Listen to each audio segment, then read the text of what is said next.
Inside the door of love and mercy, you wonder if there's a place there for you. It's so there's peace inside, mysterious searching for someone who understands the pain you've been through.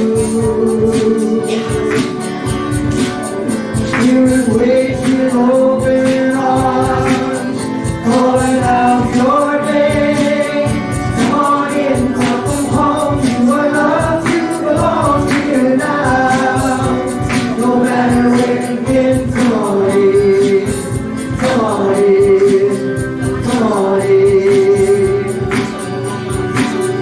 There is room enough in the whole world for someone just like you.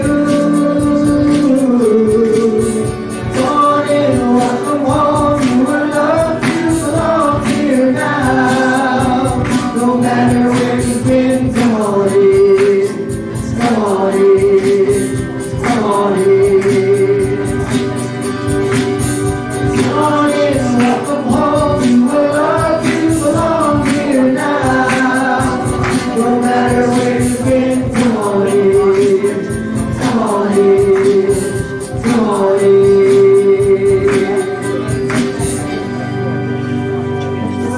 Good morning. Good morning. So the weather this Sunday is a lot better than last Sunday. I was watching you from Florida and heard about the terrible ice storm, but a lot of brave souls still made it. So I'm also seeing on Facebook the wonderful little cartoons. One was this is what Canadian road rage looks like. Have you seen that one? No. And the person's in the Tim Hortons line, so this is what Canadian road rage looks like. And someone gets out of the car and goes up and cleans the snow off the car in front. We Canadians are known for being so personable and loving and kind, so it's a great reputation to have. So this morning we have a few announcements to begin with, and they are, okay. So before you turn off your cell phone, we invite you to take a picture of anything that's going on in the service. Just say to people, this morning I'm at Unity of London and today we're talking about peace. Whatever message you might like to put on there. And remember too, because we don't have a bulletin and we're trying to be paper friendly, to take pictures of any flyers that we have of upcoming events. So you could post those on Facebook, and it also just is a reminder for you of what's happening here. So we're phone friendly. We have a fabulous raffle. Did you see that huge basket in the bookstore? Wow, whoever put that together, I'm thinking maybe Amber and Peggy and Amber, okay. It's fabulous. So I just bought the winning tickets this morning, but Bonnie. I'd just like to add that, by the way, Amber purchases everything that goes into those baskets. I'm not sure if you're aware of that. She's just a gem. I want you to know that. Well, that's wonderful. Let's give her a hand. Okay, and we have a Christmas concert this Thursday night from 7:30 until 9. It's going to be fabulous. We've got Jim and Carlin, of course. That makes it fabulous right there. Then we have the Les Holmes Trio, Dan Rutledge, a few other people. And so it's just going to be great. And it's a suggested love offering of $20, but you know that no one is ever turned away. So that would be a great poster if it's somewhere to take a picture of it and put it up online and say everyone is welcome to this Christmas concert. So thank you, Jim and Carlin, for organizing that, and that's wonderful. Jake and Julia will be here as well. Oh, absolutely. That's great. Jake and Julia Levesque, so that's wonderful. So we're in our season of Advent, and I'd like to invite someone forward to light the faith candle. That was last Sunday's candle, and would you like to come forward and light? Yeah, sure. So you're lighting the candle that we lit last week. And the journey is that each week, this one here. Thank you. And so the journey is that each week we are developing a different aspect of beingness. And so thank you. Last week it was faith. And I know that there's someone here who would like to light the candle for peace, because peace is something that they are really looking for right now. Who would that be? Okay, come on up. And so we'll light another of the purple candles for peace. And so this week's journey is to develop our sense of peace and to know that, thank you, that each week is about coming closer to a realization of the powerful spiritual being that we are through the development of our faith, our peace. Next week it will be love, and then our last Sunday is joy. So thank you for lighting those. Okay, and I believe we're going to sing. So let's stand and sing the first Noel.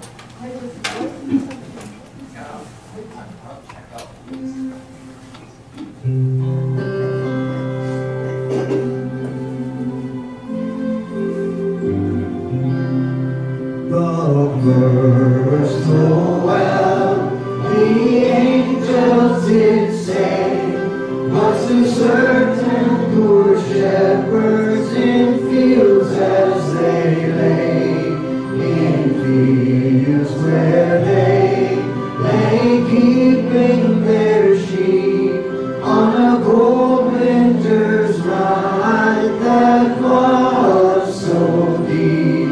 Noel, Noel, Noel, Noel, born is the King of Israel. They looked up and saw a star shining in the east beyond them far.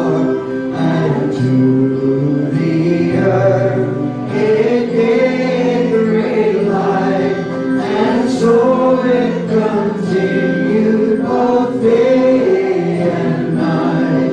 Noel, Noel, Noel, Noel, born is the King of Israel.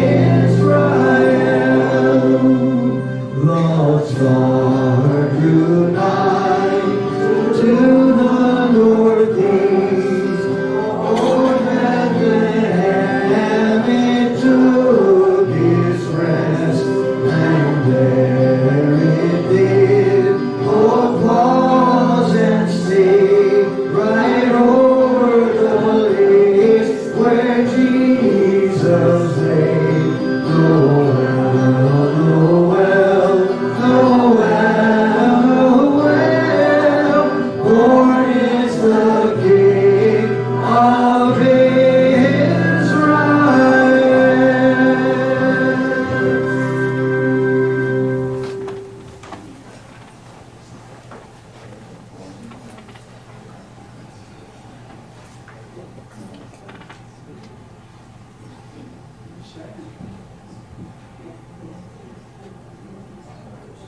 Good morning.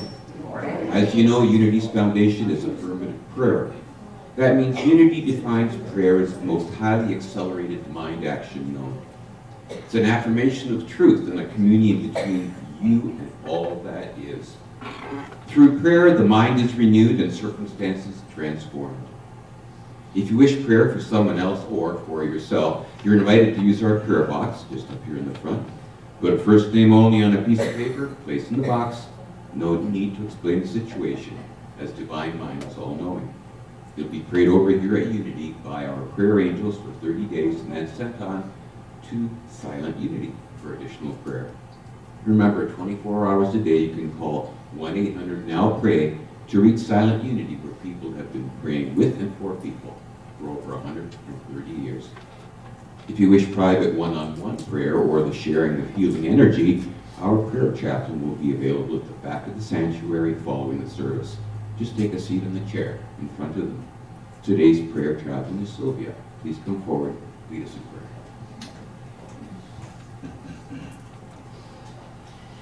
prayer.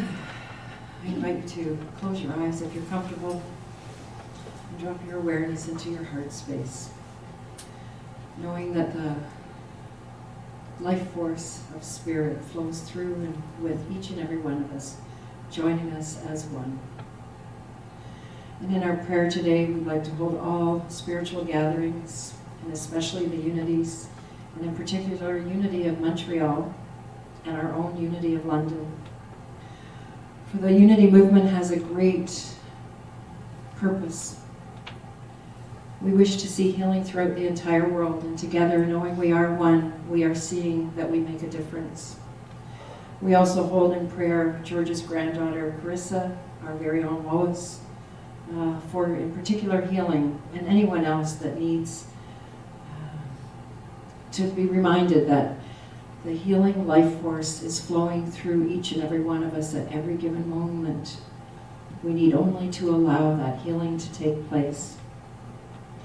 We see pain within the people of the world dissipating, so that they may allow for healing love to flow through them.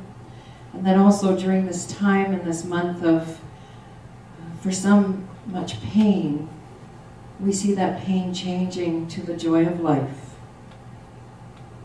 because we are one. And the more we share our peace, the more the peace of the world grows. We know this is truth. We are grateful knowing it is so. And we see this service blessing people beyond the walls today and beyond. And so it is. Amen. Thank you, Sylvia. And now for our message from the Daily Word that is brought to you by Silent Unity. Peace. Embodying the peace of God, I create a peaceful world. Silent night, holy night. All is calm, all is bright. I know peace as I hear the first words of that beloved Christmas carol. The peace I feel wells up from the depths of my being, from a place of silence filled only with the awareness of God. The peace of God refreshes and restores me each time I visit this inner sanctuary, replacing anything unlike myself. My consciousness remains calm and bright as I return to the many activities of the day. As I embody peace, stress and tension transform into productive energy. Peace shows me there are possibilities for good in every situation and every relationship. Thoughts of peace, words of peace, and peaceful actions fill my day. I embody peace to help create a peaceful world. Those of steadfast mind you keep in peace because they trust in you. Isaiah chapter 26, verse 30.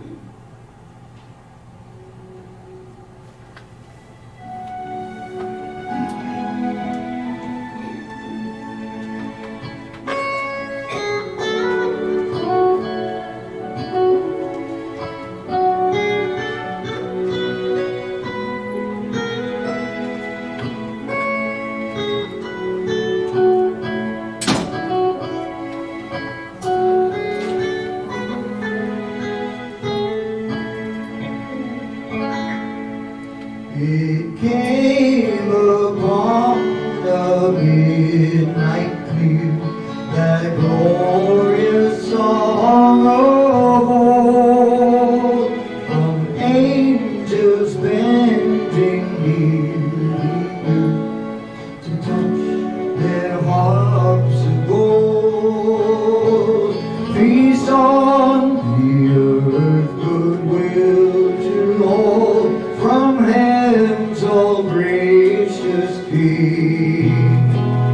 The world in solemn stillness lay, to hear the angels sing. Still through the golden skies they come, with peaceful wings unfurled. So their heavenly music floats o'er all the wonderful world. Above its bright and lovely plains, they bend on hovering wings, and over with its wondrous sounds the blessed angels sing. For though the days are hastening on, my prophet parts foretold, when with the ever-circling news comes round the age of gold, when peace shall over all the earth its ancient splendors flee, and the whole world send back the song which now the angels sing.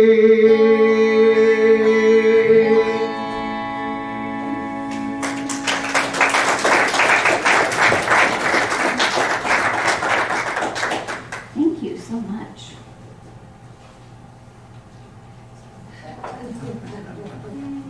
What? Oh. Well, little Johnny and his mother were waiting in the line to see Santa at the mall. And finally, Johnny got his turn and he jumps up on Santa's lap. And he says, Santa, I want a new bike, a Star Wars video game, I want a baseball glove and some ice skates, and I want a red sled, and I want a skateboard. Santa's like, wow, young man, that's a pretty long list. I guess I'll have to check to see if you've been naughty or nice. And the little boy says, oh, no, that's okay, don't bother, I'll just take the skateboard.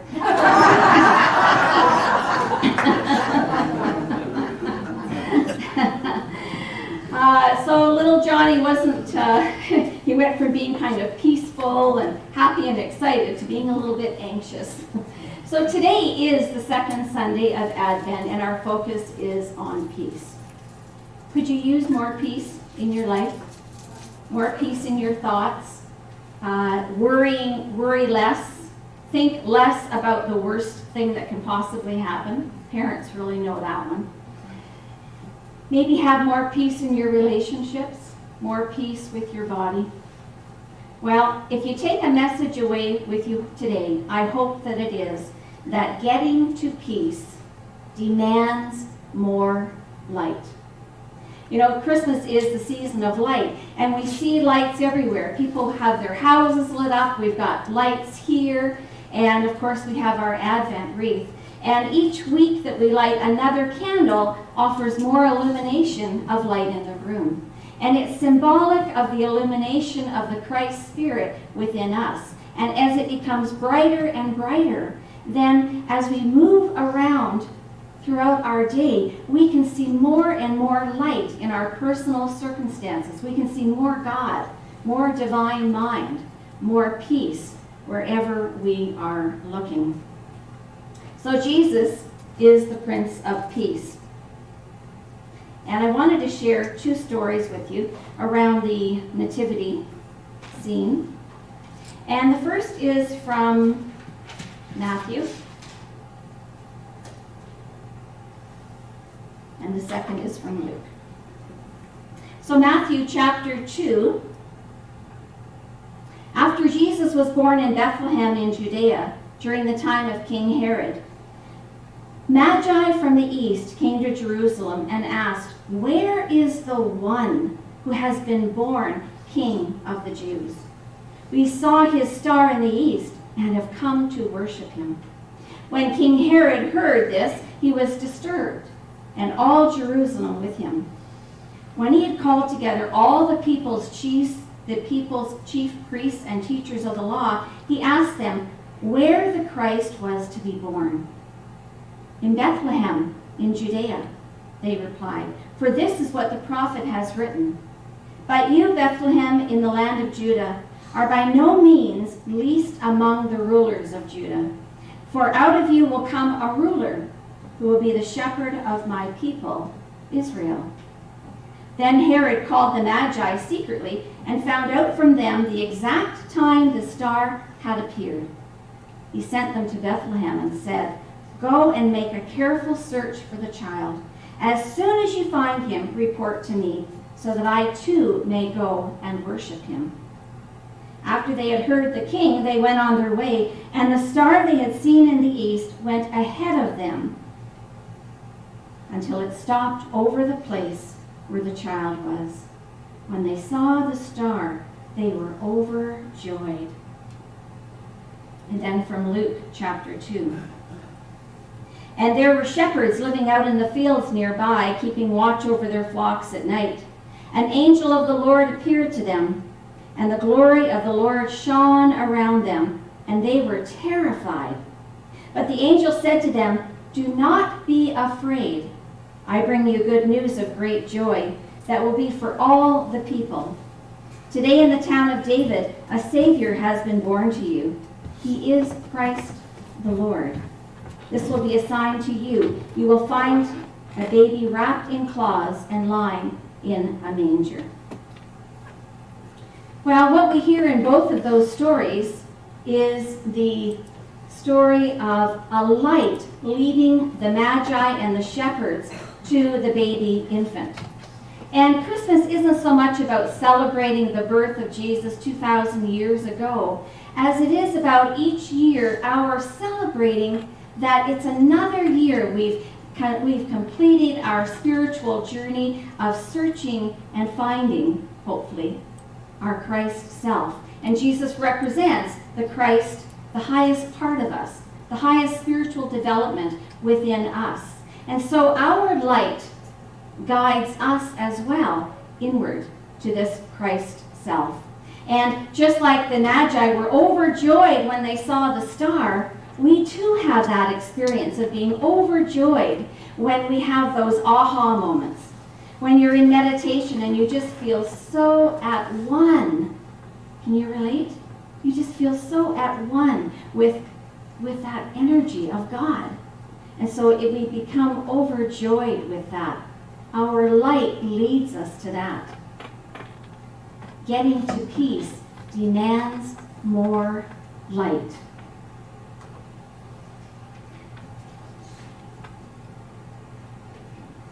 Demands more light. Would you affirm that with me?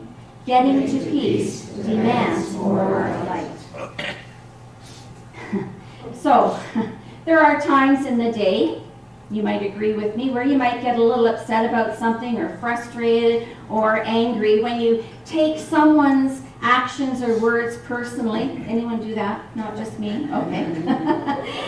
And the only thing that can get us to peace is demanding that we put more light into the situation. And light, another word for it, can be love, wisdom, compassion. But when we pour more of that into that situation, then we can get to that place of peace. Where there was darkness, now there is light. I wanted to share with you a Unity minister, what he writes about Christmas, the metaphysical interpretation of Matthew. And it's Reverend Ed Townley. And because I want to get it right, I'm going to read this to you. He writes, "Metaphysically, what we celebrate each Christmas is the birth of Christ awareness. What Jesus brought to us was a spark of new light, new possibility. Light that shines through the darkness of human confusion and illuminates the spiritual truth of who we are. And it doesn't just happen once. Every Christmas is a new birth, a new opportunity for each of us to give birth to more of the light and to commit ourselves to nurturing that light, trusting it, believing in its presence within us, sending it forth with every choice we make to bring more of itself into expression, to create more and more again of the new consciousness with which each of us is miraculously pregnant." I love that phrase, miraculously pregnant. The consciousness Jesus describes as the kingdom of heaven. And so, we too have the opportunity to be pregnant with God, don't we? If we believe that that's our divine nature, to be the Christ, then we have the choice in any moment of when and where we're going to birth that God presence, where we're going to birth our Christ light. where we're going to bring peace. We have the choice of when and where that we're going to do that. So if we're feeling upset or nervous or we're feeling attacked, we can just stop in that moment and birth God into that moment, staying present, bringing light into that situation. Getting to peace demands more light. There was a church in San Francisco, and it was just after Christmas. And Pastor Mike noticed when he was outside looking at the nativity scene that the little statue, figurine of Jesus, baby Jesus, was gone. He was about to turn and call the police that there's been a theft at the church when he noticed little Jimmy pulling a red wagon with this little figurine in it. So he goes over to Jimmy and he says, Jimmy, what have you got there? You know, and Jimmy says, I've got Jesus. And he says, well, where did you get him from? Well, the church. Well, Jimmy, why did you take him from the church? And little Jimmy says, well, Pastor, I was praying for Christmas that I would get a red wagon. And I promised the little Lord Jesus that if I got a red wagon, I'd take him for a walk around the block. I thought, oh, that's so sweet. That's so sweet. When I was away, I had something happen that really kind of threw me. This experience made me feel criticized and less than, not appreciated. I started to take what I was hearing, I started to take it personally and to think that people were against me. Have you had this kind of experience? Yeah. And I really got into this, and it took me about a week of walking around in my mind. Do you know what I mean? We have conversations in our mind over and over. They said, I said, or wish we'd said, and all of this conversation going around in my mind, trying to come to a place of peace. And it was like I was pulling around something behind me, like little Jimmy and the wagon, and this something was more a pity ride than a joy ride. You can relate to that, I'm sure. Until finally I put away my human insecurities and I made room for more light. And what does that mean? I started pouring love into the situation and compassion into the situation. I started to remember, no one and nothing is against me. I've taught that class. No one and nothing is against me. And remembering that I'm wrong to take things personally. And it was only by pouring more and more of that into the situation did I finally get to a place of peace. Can you see how getting to peace demands more light, more love, more wisdom, more of our divine nature into the situation? So the talk title for today, oh, there's me.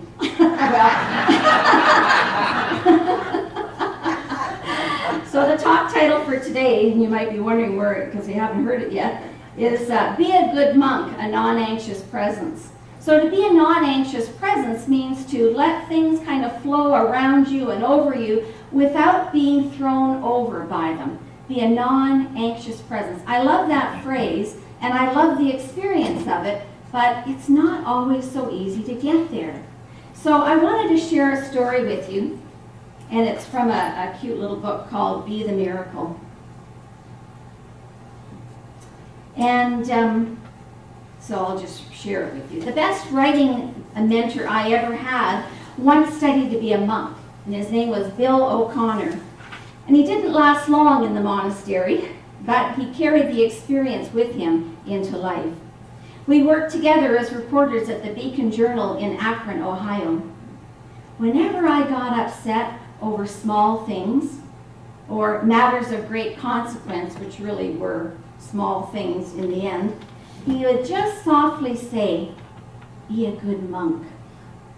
What did he mean by that?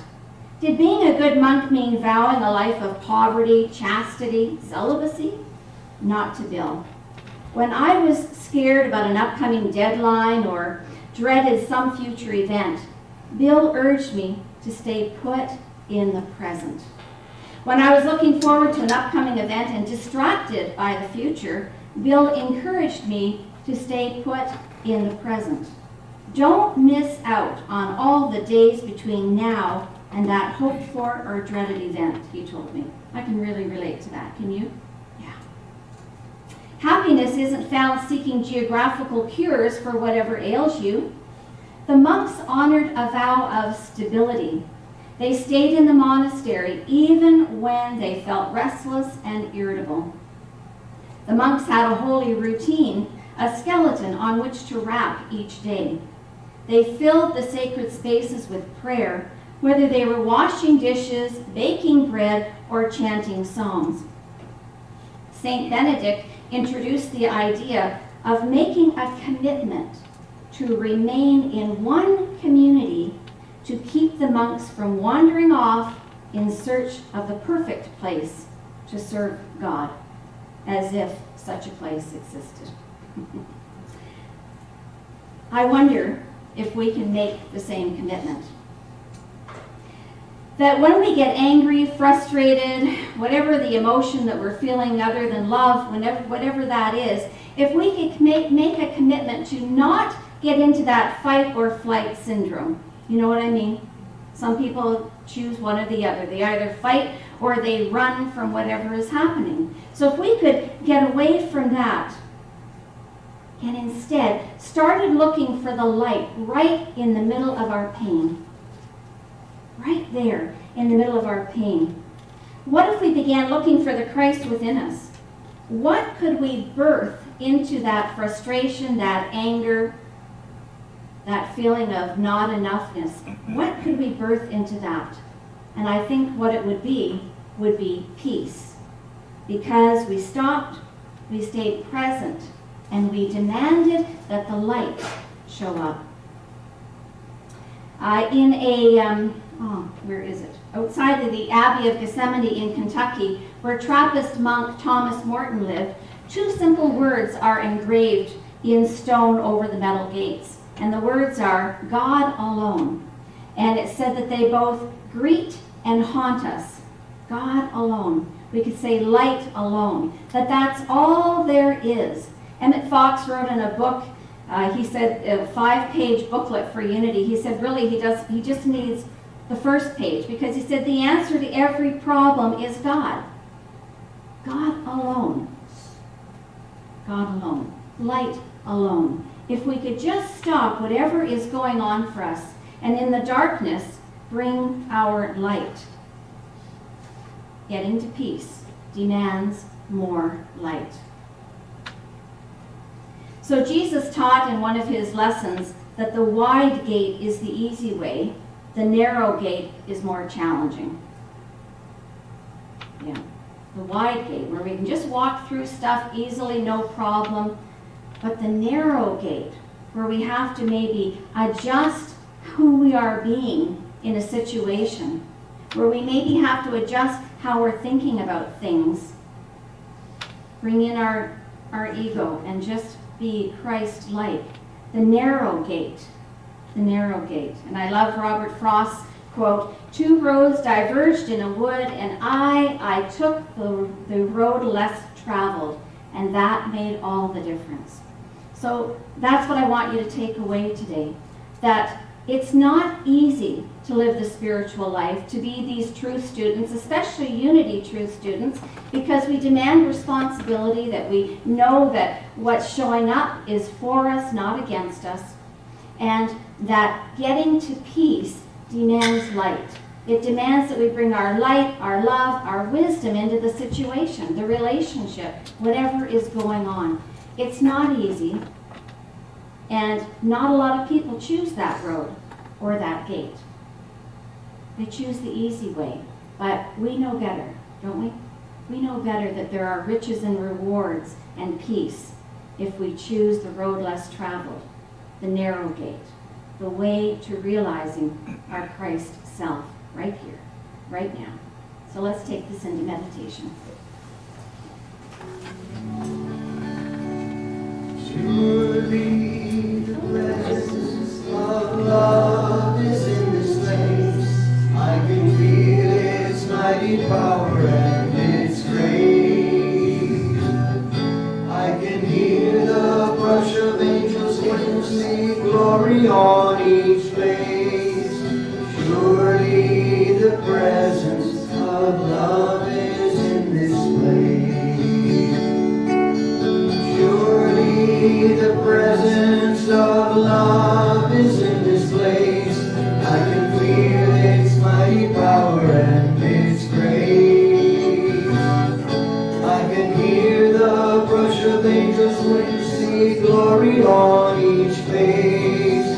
Surely the presence of love is in this place. I invite you to close your eyes. Just relax your body into the seat. Relax your shoulders down and take a deep breath in. And let it out. Another deep breath in. And let it out. You might want to have your palms faced upwards, resting on your thighs. And sometimes you want to bring your thumb and your first finger together. Whatever is comfortable for you. Peace. Peace. Chances are you're experiencing some dis-ease right now. Some relationship or work situation, which really is a relationship too, and there's something going on in your life. Maybe it's your thoughts, but you're telling yourself about something. There's something that is keeping you from feeling at peace. Let's just bring that to our attention. Could be a person, a place, somewhere in our body we're not at peace with. A thought. Let's just bring it right there.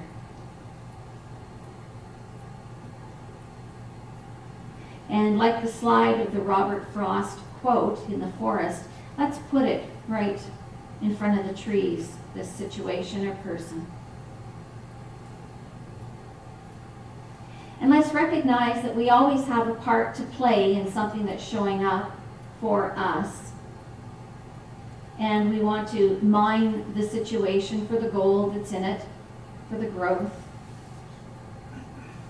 so that we can get to that place of peace, so we can put it down. So you might just listen for a moment and listen to hear what it is perhaps that was your part to play in the situation or the relationship.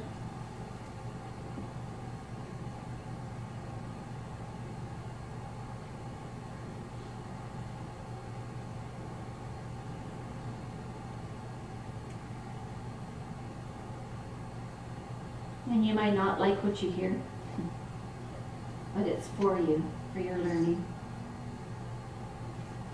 And now imagine yourself standing with this situation, with this person at the edge of the forest. And you open your arms up and you start to receive the light that is shining from the sky above and pouring down onto this situation and to you. And the light has words like compassion for the other person, compassion for yourself, love, understanding,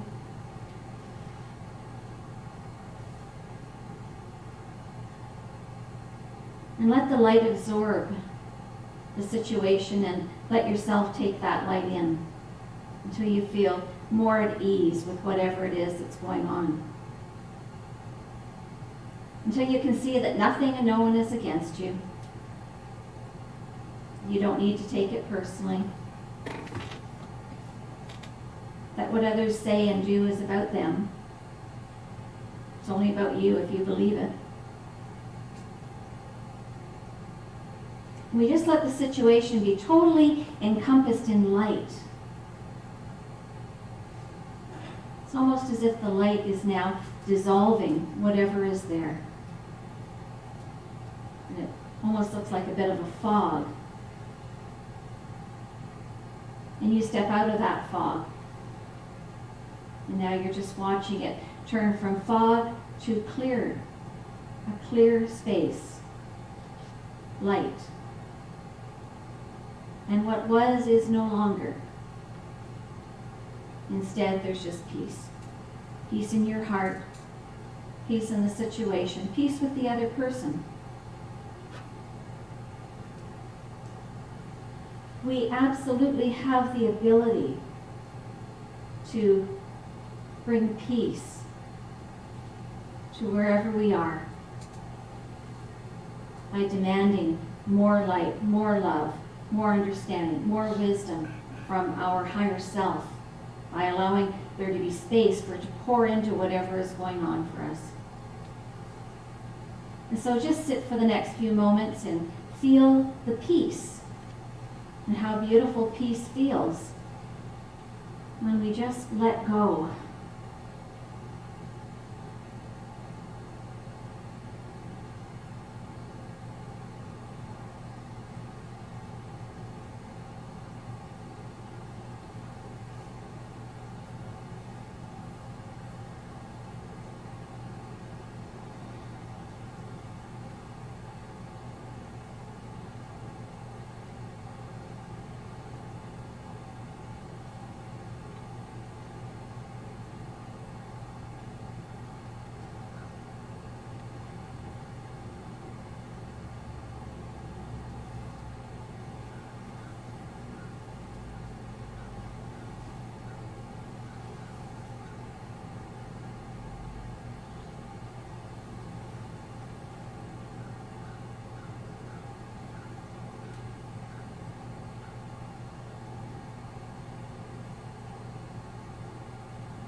And so we bring our attention back to the space and that wonderful, calming, warm feeling of peace.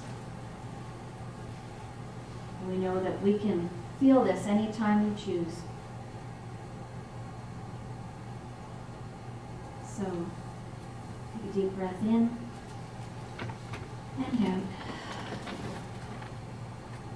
And we say, and so it is, and so we let it be.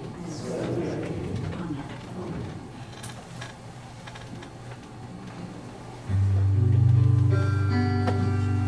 Hallelujah, hallelujah, hallelujah, hallelujah, hallelujah, hallelujah, hallelujah, hallelujah,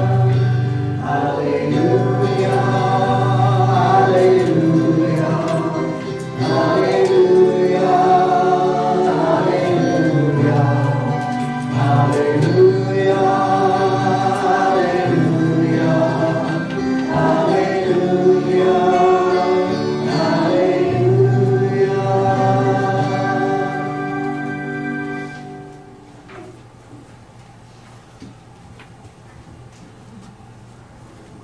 Thanks for your message, Lori. Like you, we're all little candles of light, love, and peace. And as soon as I get my new motorcycle, I'm taking baby Jesus for a ride. Now it's time for our giving and receiving of our tithes and offerings. Our unity principles teach us we are one with the divine source, and so we give not to source, but as source. Giving has been described as a spiritual practice of radical generosity, giving to what we wish to see flourish. Giving puts us in the flow of divine abundance. By the back door of the sanctuary on the wall, you will find confession cards. These may also be placed into the offering bag. This week, our prayer angels will uphold your intentions for what you want to achieve, either as a plan for your day or for your life. Let us now affirm our prosperity together by singing our offering blessing.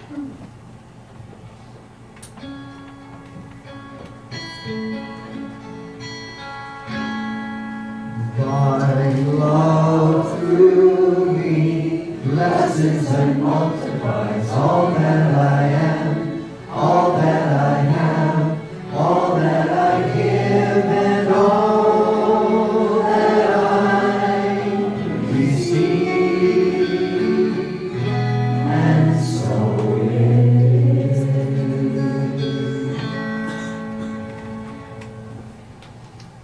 We'd like to do an old Christmas carol now for you that's one of our favorites. It's one I think of a handful of songs, religious and secular, that just seem to bring everybody. Chorus in particular. And if you know the chorus, which you may well know, please feel free to do it, okay?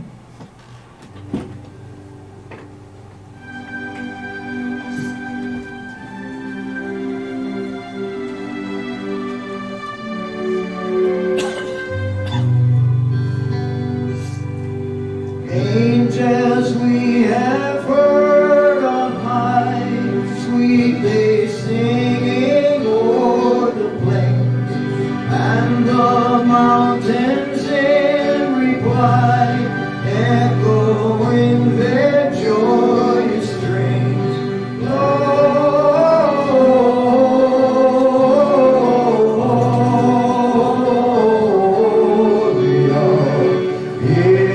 Excelsis Deo,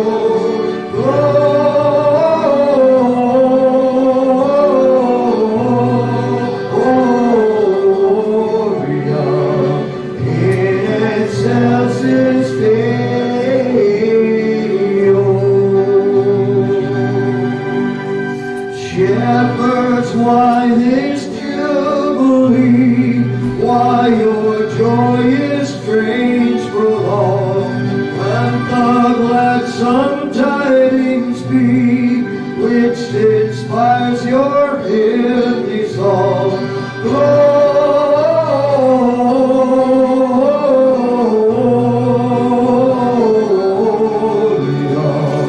in excelsis Deo, Gloria.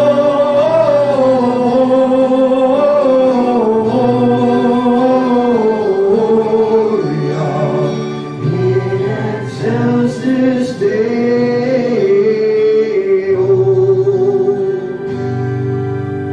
Come to Bethlehem and see him whose birth the angels sing. Come adore on bended knee Christ the Lord, the newborn King.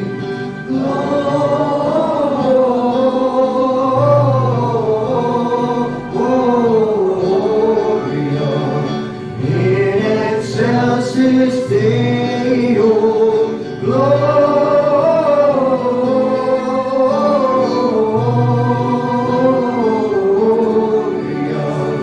in excelsis Deo.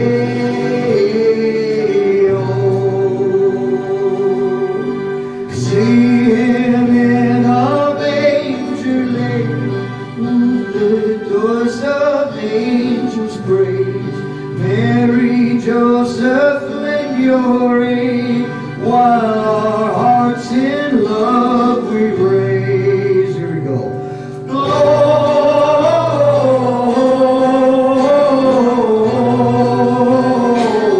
Gloria in excelsis Deo. Gloria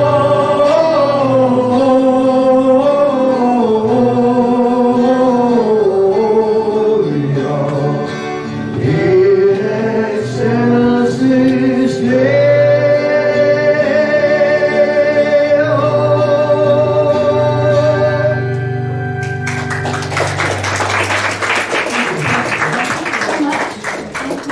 Bless our offering. We go to our heart space, and those of us that give on Tithely or any other way electronically, just bring to mind your gift and pour it into this bag. And so we bless all of the givers of these gifts and bless all of these gifts that come through the mail as well during the week, come through Unity through many sources, all the renters that we have, all of the funds that flow into this ministry. Blessing, blessing, blessing.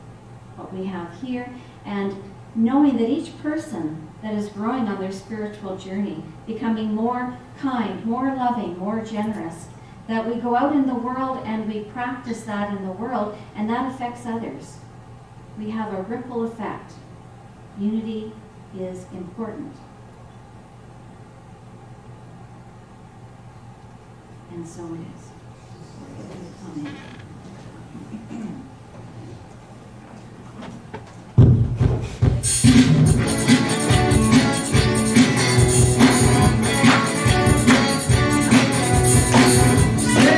Celebrate good times, come on. Celebrate good times, come on. Well, if you have anything to celebrate, a birthday, an anniversary, a new home, an old home, new job, new relationship, whatever that might be, come on up and share that with your spiritual community. Well, I'm celebrating how blessed I am. At Christmas time, I get to go back down to Ecuador to be with my friend Donna for 10 days, and blessed doubly because my sister's joining me this year. And then also, yesterday, my sister, my niece, and I booked a riverboat cruise around the Netherlands, so I could go and learn more about my heritage. So, just, yeah, very blessed. Oh, very blessed. Thank you. I'm blessed in many ways. I'm blessed to have all these wonderful friends. And I am thrilled to death and truly blessed. My granddaughter, my little granddaughter, who's 28, is coming home from New Zealand for Christmas. Yay. I am thrilled.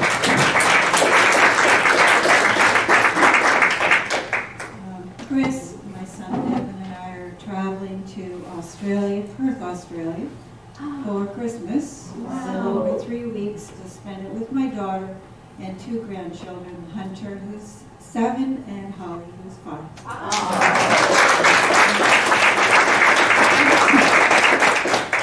Well, I'm blessed. It's been, my mother had her 90th birthday, and we ended up celebrating it twice because my brother and I didn't coordinate our parties. But that was good. It was good for her too. So that is a blessing. So it is really good. So thank you.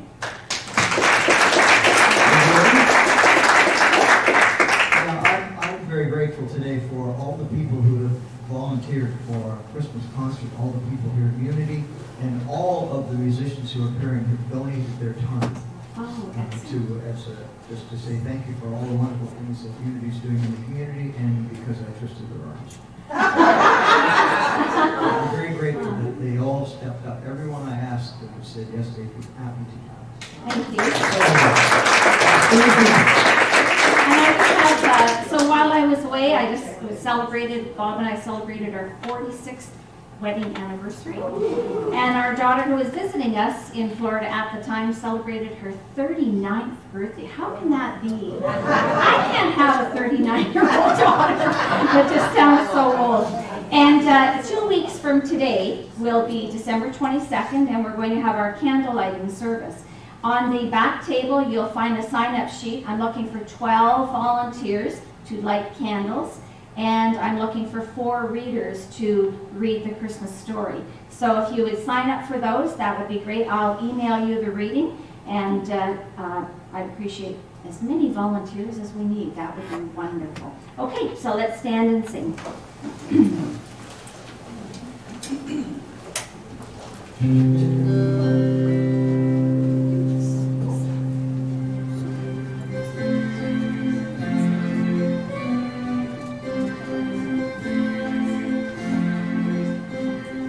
Peace in my life is growing because I choose love.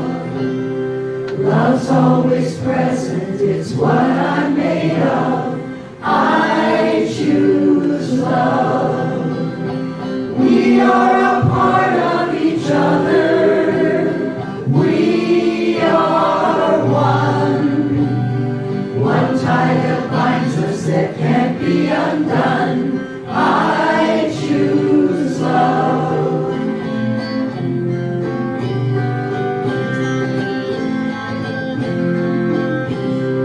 Peace for our planet is growing because I choose love. Let love be present, it's what we're made of. I choose love. We are all part of each other. We are one. One choice unites us, let this be the one. I choose love. I choose love. I choose love.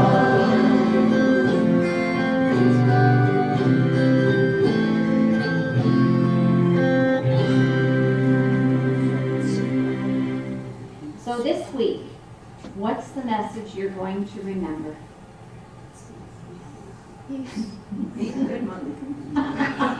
There was one line I spoke repeatedly in the talk.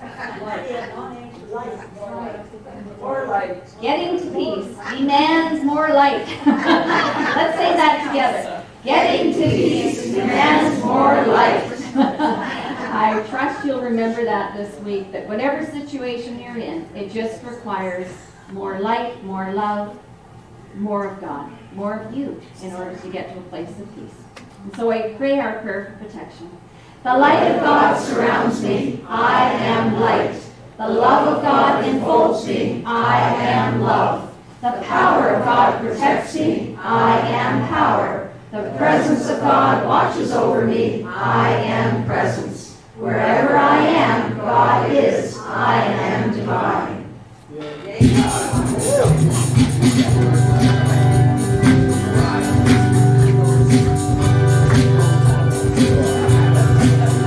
Spread the word of what unity can offer. Spread the word of the message that you heard. Spread the word of what one teach in your life. Spread the word. Spread the word. Spread the word. Spread